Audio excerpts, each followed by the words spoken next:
Hello hi అండి. ఈరోజు మనం టాపిక్ వచ్చేసి ఏంటంటే రణపాల అండి. రణపాల గురించి మాట్లాడుకుందాము.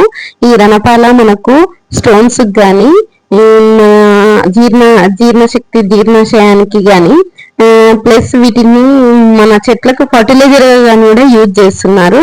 చాలా వరకు నేను చూసాను. నేను కూడా ఒకసారి ట్రై చేద్దాము అని వీటిని ట్రై చేస్తున్నాను. వీటితో పాటు మన గార్డెన్ లో ఉన్న ఓమాకు ప్లస్ చాలా ఉన్నాయి కదా, స్వీట్ పొటాటో అలాంటివి ఉన్నాయి కదా. రోజు ఒక ఫర్టిలైజర్, ఎండాకాలము మనం లిక్విడ్ ఫర్టిలైజర్ ఇస్తే చెట్లు బాగా ఉంటాయి, ఇంకా గ్రీనరీగా అవుతాయని నేను ఇది ఫర్టిలైజర్ గా తయారు చేసుకొని మీకు చూద్దామని ఫర్టిలైజర్ గా తయారు చేసుకుందామని ఇప్పుడు ఇవన్నీ నేను స్టెమ్స్ కట్ చేసుకుంటున్నానండి. అవి కింది భాగం మాత్రమే కట్ చేస్తున్నానండి, ఎందుకంటే పైన చిగుళ్ళు గ్రీన్ గా ఉన్నాయి, చిగుళ్ళు వచ్చేస్తున్నాయి కాబట్టి కింద మాత్రం ముదిరిపోయినవి ఉన్నాయి కాబట్టి వాటన్నిటిని నేను తీసేసుకుంటున్నానండి.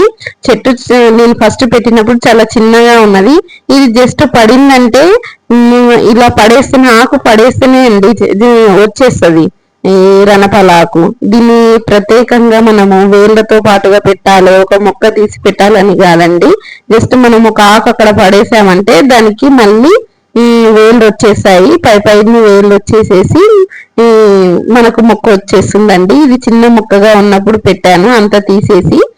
నెక్స్ట్ ఇది చాలా బాగా వస్తుంది. మేము ఎక్కువగా దీన్ని మన స్టోన్స్ ఉంటాయి కదండి, స్టోన్స్ కోసం అని ఎక్కువ జ్యూస్ చేసుకొని వాడుతూ ఉంటామండి. నాకు కొంచెం స్టోన్స్ ప్రాబ్లం ఉంది కాబట్టి అప్పుడప్పుడు నేను యూజ్ చేస్తూ ఉంటాను. ఎక్కువ నొప్పి వచ్చిందంటే రెగ్యులర్ గా తీసుకుంటానండి. ఒక 15 days అలాగే కంటిన్యూ మార్నింగ్ జ్యూస్ తీసుకుంటాను. ఈ రణపాల చాలా బాగా పని చేస్తుందండి స్టోన్స్ కానీ, ప్లస్ మనకు ఆహారం జీర్ణం కావడం కోసం కానీ. పొద్దున్నే మార్నింగ్ లేసినప్పుడు మనం బ్రష్ చేసుకున్న తర్వాత ఒక ఆకు తీసుకొని తినేసామంటే, ఇందులో మిరియాలు ఉంటాయి కదండి, ఒక మిరియం కూడా పెట్టుకొని తినొచ్చు, బట్ అలాగే కూడా తినొచ్చు.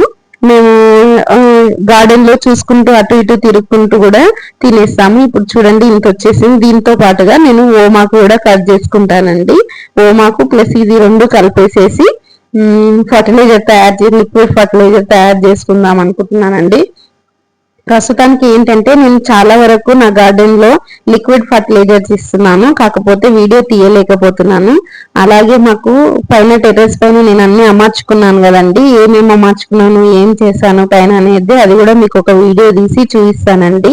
నేను క్రీపర్ వెరైటీ కోసమని పెట్టుకున్నవి కూడా ఉన్నాయండి చాలా వరకు, వాటిని కూడా మీకు చూపిస్తాను. ఈ రోజు మాకు బాగా వర్షం వచ్చిందండి. వర్షం వచ్చినందుకు నేను వర్షం వచ్చే కంటే ముందే నేను మొత్తం కటింగ్ చేసి పెట్టుకున్నాను. ఈ వీడియో నచ్చినట్లయితే తప్పకుండా లైక్